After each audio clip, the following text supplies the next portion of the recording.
y'all, I'm Heather, and this is Hamlet. Welcome to Spindle Mountain Mercantile.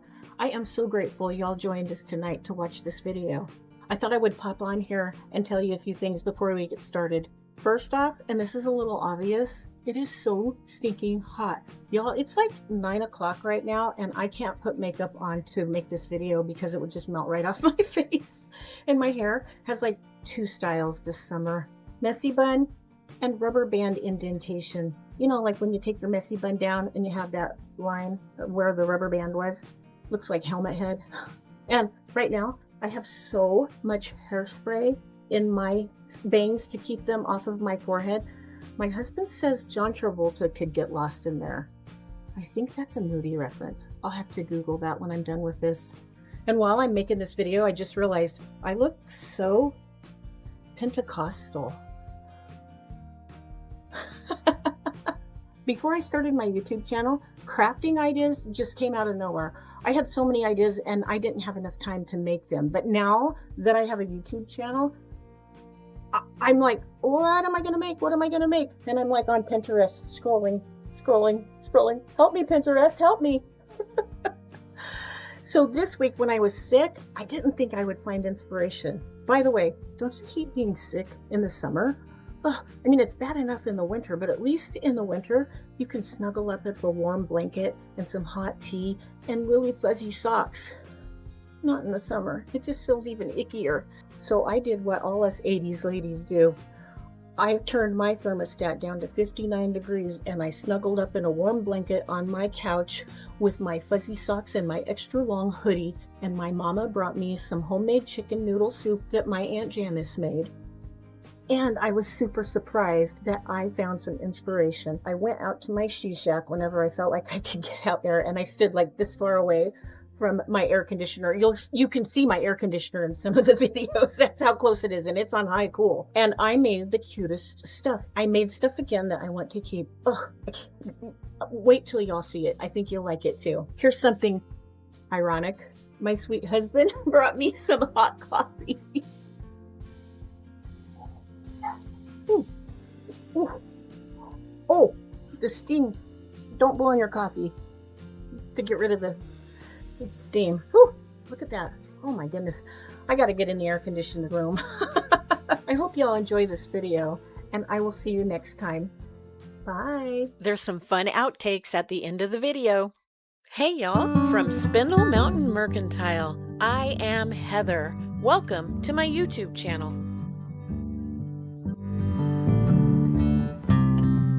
Project number 1. How sweet is this little elephant planter I found at Dollar General for only $3. Even though she's really cute, I think she needs a little more because I love more. So I'm using Iron Orchid Designs transfer book called Saint Germain. This is one of their new releases and I love it so much. Y'all, I've used so much out of this book and still have a ton of scraps. And they are perfect for this little elephant.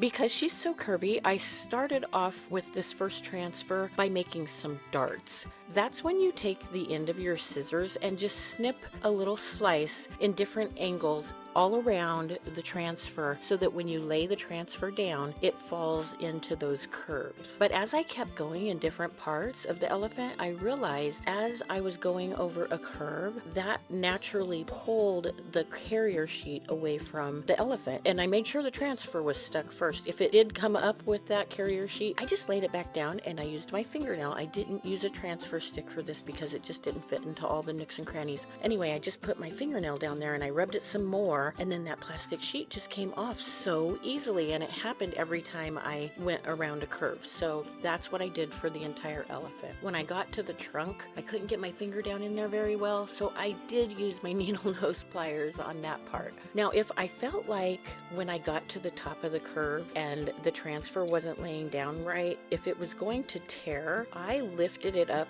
before it tore, and I turned it clockwise or counterclockwise, whichever direction it was heading, and I just laid it down so that it looked like it was naturally going that direction.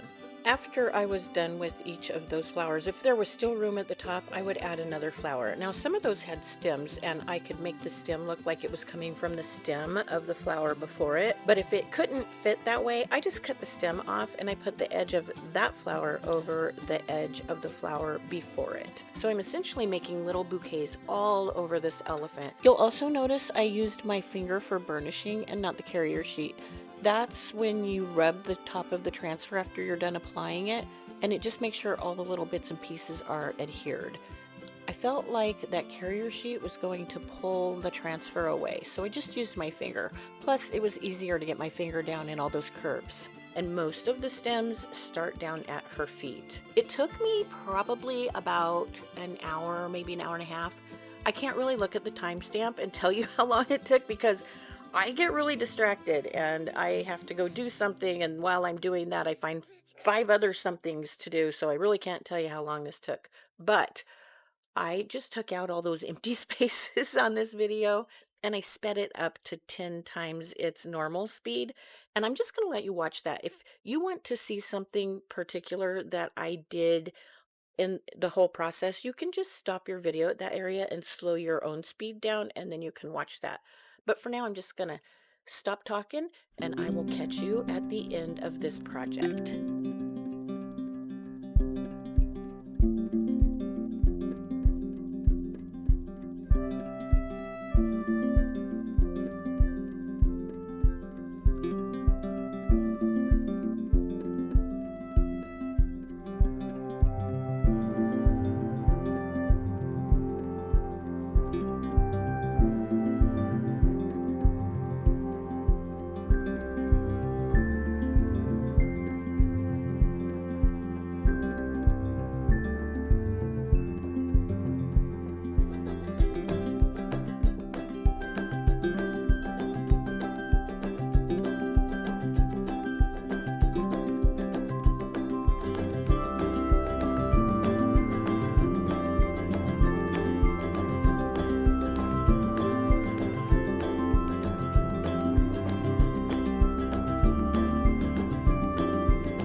After that very last transfer, I sealed her up with clear gloss from Rust-Oleum, and here is my happy little elephant in her very own flower garden.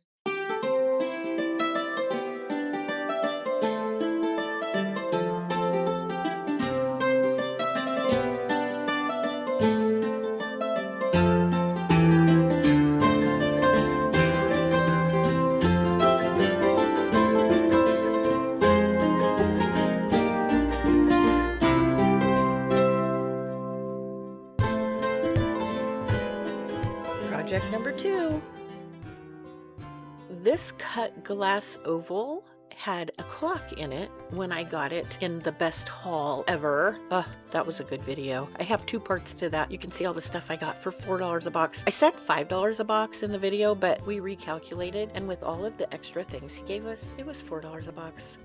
This is a calendar from Dollar Tree, and I used one of the months that had a little saying about a garden. That's the back of the calendar where all of the different months are. When you buy one of those calendars to use for decoupage, make sure to keep those little pieces. They work great for miniatures. And now I am putting a paper towel inside where the clock was and making a mark with a pencil so I know what shape to cut my little calendar picture. I'll use that for a pattern and just make sure that calendar fits perfectly in the back. And you know what? If it doesn't fit perfectly, that's okay, because I'm going to cover up the edges with a little bit of floral detail.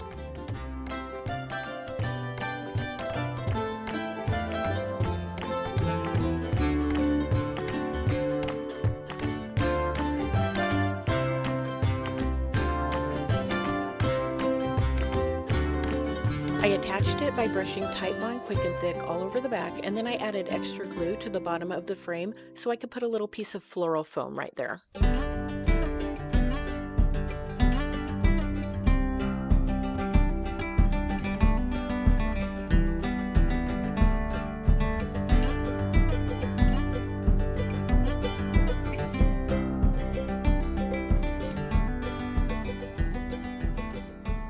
I did add a little hot glue just to make sure that's stuck until the other glue dries. I found about 6 of these. I think they're Hallmark keepsakes for $1.25 at a thrift store. I'm not going to ruin them. I'm just going to glue them with some hot glue, and that way if somebody wants to keep them, they can still have them in pristine condition. And I'm going to tape that box to the back of the clock frame so that the person who buys this will even have that if they're into saving these keepsakes. For most of this project, I just glued little pieces of flour here and there, and I added in some moss to cover up that foam. When I get to the end where I'm making the bow, I'll come back.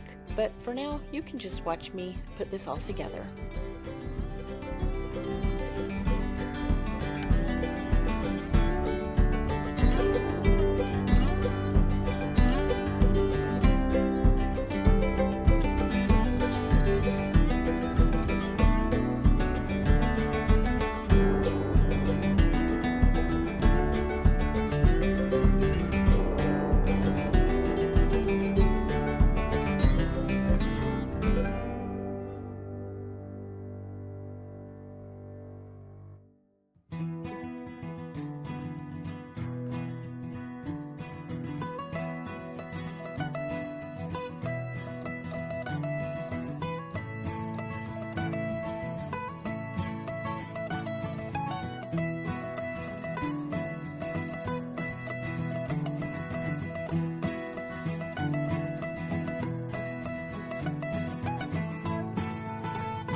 For the bow, I used some leftover crocheted ribbon from Dollar Tree.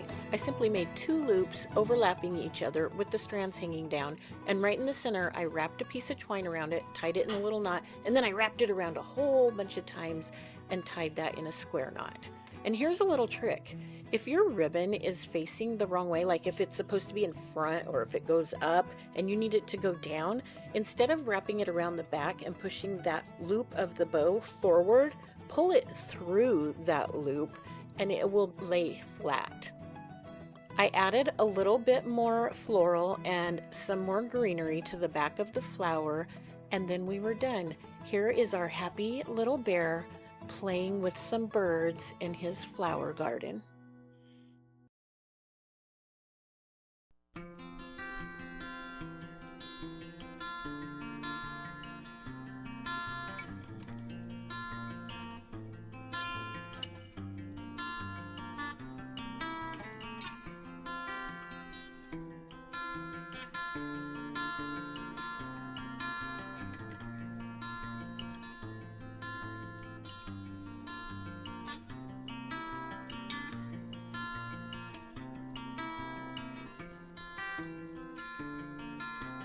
Project number 4.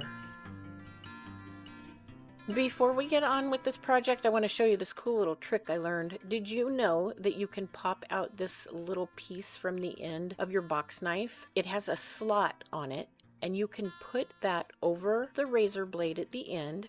It is easier than I make it look here because I was kind of pushing it the wrong direction, but you push it in the opposite direction of where the slice is on the razor blade, and it just pops that piece right off, so you have a brand new sharp razor blade. That was one of those videos where they're like, how did I not know this? Or I was today years old when I learned this trick. The reason I need a super sharp blade is because I have to cut this cardboard. It looks like a mat with a picture, but it's not. It's one picture on the entire piece of cardboard. I have the greatest picture to put in this, and it will fit just barely. I can't find any other frames in my stash, so I'm going to make this one look like it's a mat. But don't worry, I'll save that pretty picture of the girls picnicking while they do their Bible study, and I'll sell that in my booth. When I got to the corners, I stopped just a little bit short, and then I stood the entire piece up and used the razor blade from one side to get to the corner so I wouldn't go too far into the cardboard past the design of the mat. Because the razor blade left some rough edges, I used 400 grit sandpaper and pulled it from the front towards the back to remove those. And I only went from the front to the back because if I did back to front, it might make some little tiny tears on the front, and I don't want those to be seen. Usually when I do something like this, I can just fit my print with 2 pieces of tape and center it that way, but this print barely fit. So I had to find a way to get it secured all the way around to make sure it was a good fit. And for that, I used my RAM board tape. I put it all the way around and then put the mat over the top of it and just kind of messed with it until I got it exactly into position.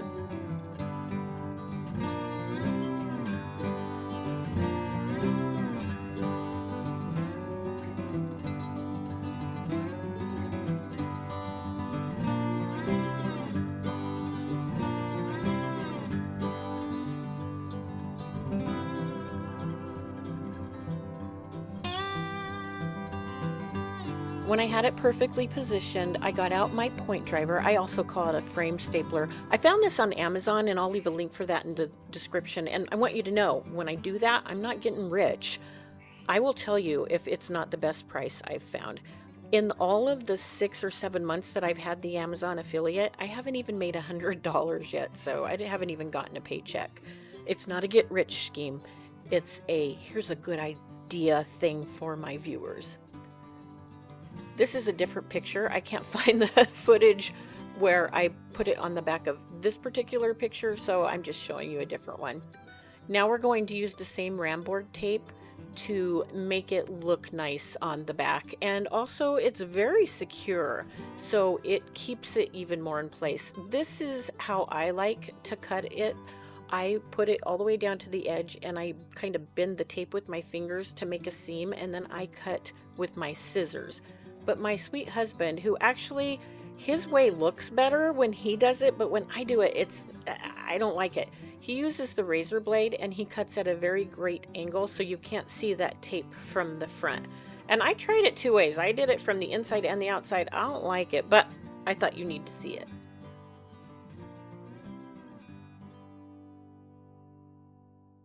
For the last part of this project, I used my needle nose pliers to hold little tiny nails so I could add that sawtooth hanger. And here is my happy cow, Rosebud.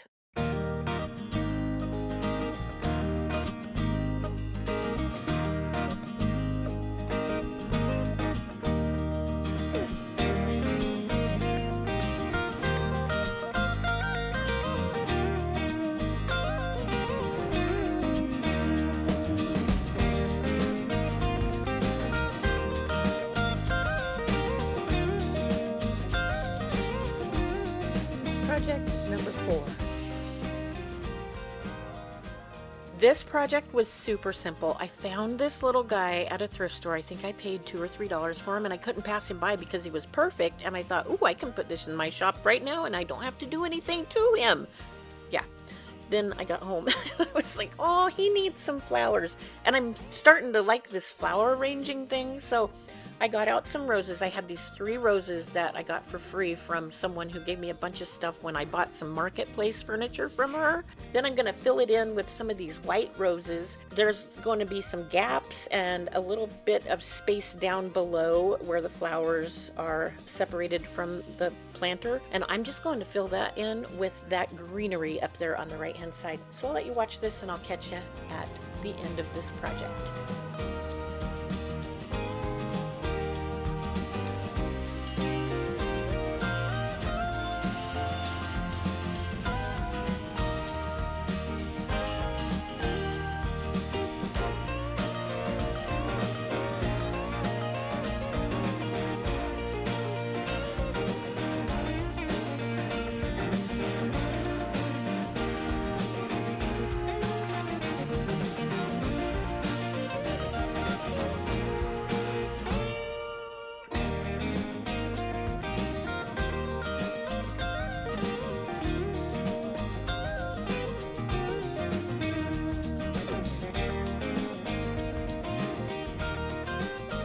After I added in some greenery here and there to fill in the spaces, we were done.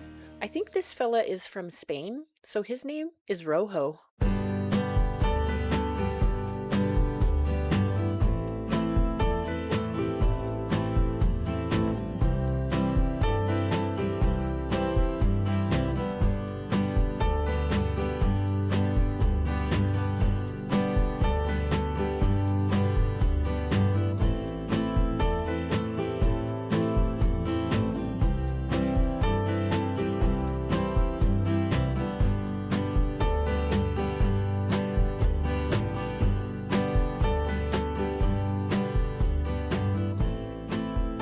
Project number 5.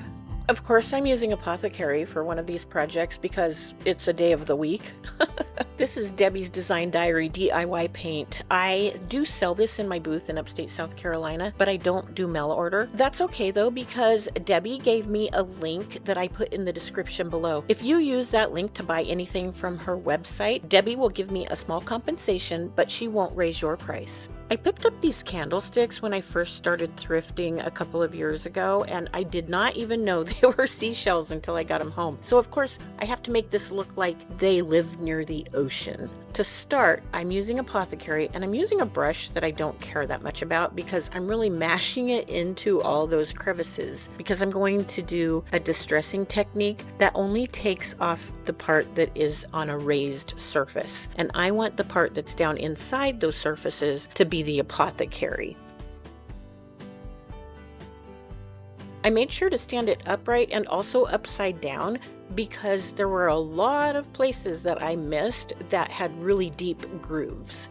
And then I also put it just around the outside edge of the top. I didn't want it to be where the candle might melt onto it. Even though I'm going to seal it, it just didn't feel right doing that. I suppose you could though if you used a good sealer. When it's almost all the way dry, I started wet distressing, and for that I used a paper towel that I got damp and then wrung out. I simply started rubbing the cloth on the raised areas that I wanted to remove Apothecary from. Every once in a while I took a dry cloth and just kind of dabbed away the excess paint that was still over the Apothecary from where I was wiping it from the other places. That just keeps it from having excess paint there, and also it keeps it from dripping down and distressing it more where you don't want it to.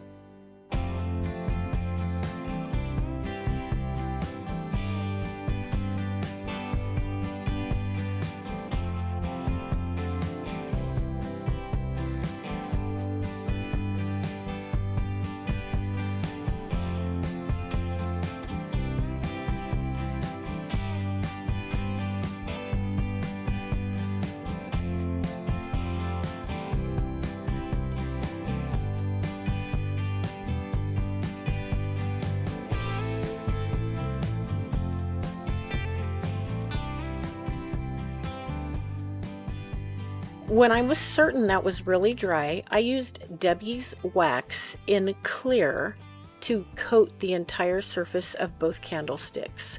I brushed it on and then I wiped it off with a clean, soft towel. The reason I'm doing this is to set everything so that I can do another process over the top of it and it won't wipe off any more of that Apothecary. And bonus, if I put too much of the next step on, this will make it easier to remove. Next, I'm using Debi's wax called Shipwrecked. It's a verdigris wax that has like green in it that is kind of like what you would see with a copper patina. I simply put a little bit on the end of my paintbrush and I pulled that paintbrush all the way from the top of each candlestick down to the bottom. I wanted it to look like water had made the paint drip down the sides of the candlesticks over time. Off screen, I did go around the base because I felt like that's where the water would stop and not drip so much. This wax also works as a sealer, so when I was finished with that, they were done, and I cannot believe how good these turned out.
Again, I want to thank y'all for joining me this week. When I got sick at the beginning of the week, I was super dismayed because I was only going to get out one video, and I knew that. I usually do at least 2.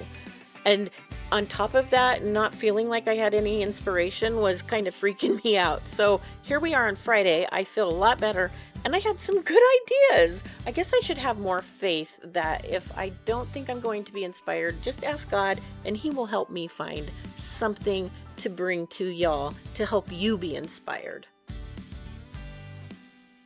Remember I told you I get distracted a lot? Of course, if you're my regular viewers, you know that without me telling you. Well, here I was trying to take some pictures of Rojo, and these guys came out. I was like, Hamlet and Rufus, you're just too cute, and you're distracting me. I wonder if they look back at me and think, hey, you're cute too. I looked over at the door, and there's my sweet Miss Tilly Bell. She is deaf and almost all the way blind, and sometimes she's not so sure about going through that curtain. So I gave her a big wave, and I said, come on, girl.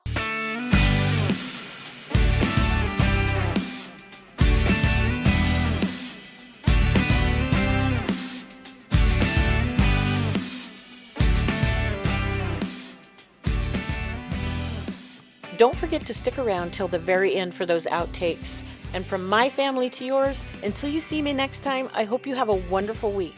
And as always, I hope you are blessed. Bye.